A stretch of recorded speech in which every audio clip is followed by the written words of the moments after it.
2, 3, 4, 5, 6, 7, 8. 8, 7, 6, 5, 4, 8. The class, please be seated.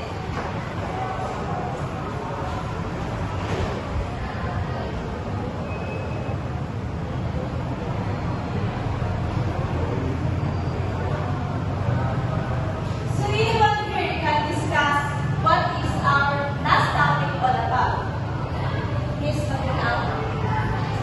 The topic we have discussed last week is all about managing one's students and Thank you. So, today class, we will going to discuss, before that, I have here classroom rules.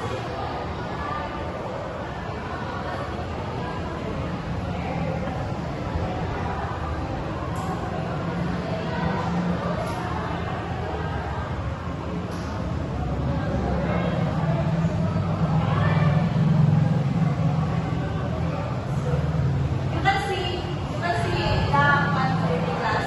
Yes, ma'am. So Miss Fatima can read these our classroom rules. first, respect and listen to the teacher. Respect and listen to your classmates. Be quiet when the teacher is talking. Raise your hand to speak. Thank you, Miss Fatima. So now class, I have here an activity called Sharing Share. All you need to do is to run or to tap this chair and to answer what is this all about. I am with class. Yes, ma'am. Very good. So anyone here can know or understand what is the picture all about? Anyone? Mr. Paragiri? You're not listening. I said run or down. Okay, very good. So can you explain what is this score all about? The code is all about a facility plan that only cater or recognize the women who are pregnant and are able to release her child. Okay, very good. Thank you, Mr. Paragiri. So, can you give Mr. Paragiri a shake banana cup? Shake banana cup looks like this. Shake banana, shake banana. So, everyone, stop, please. 1, 2, 3, go. Shake banana, shake banana. Very good. So now let's move on. So now I have here another picture. So can anyone here can demonstrate or explain what is this all about? Go!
Because right facility law, it's all about a facility that either there's a patient or not. Dahil baka siya na for already at facility. So, pwede na siya mahimong within or Thank you, Mr. Paragili.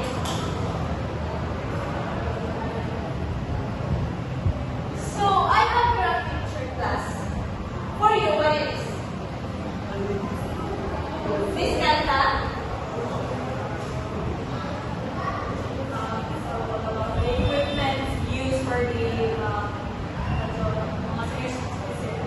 Yeah, yes. No, it is a kind of na nag-include sila sa mga tiguya, yung saon, sa kalmas. So, now let's move on to our second category, which is custodial care facility. It is a health facility that provides long-term, including the basic human services like food and shelter.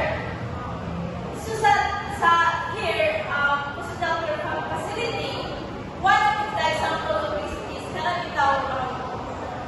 kanang facilities where our grandpas is dito sila ipunta. home for the aged. Yes, home for the aged. So, those are the example of custodial care facility. So here, class, Mr. Paragili,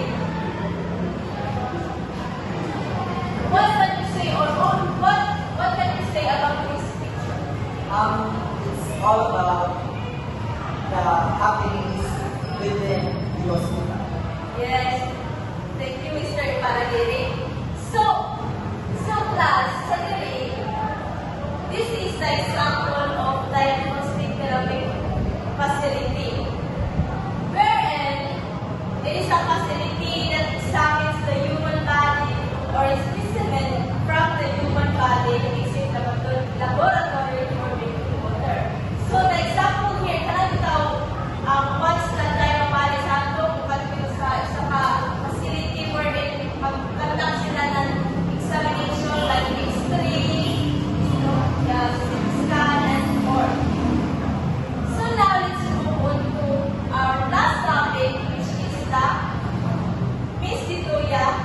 What can you say about the picture in front?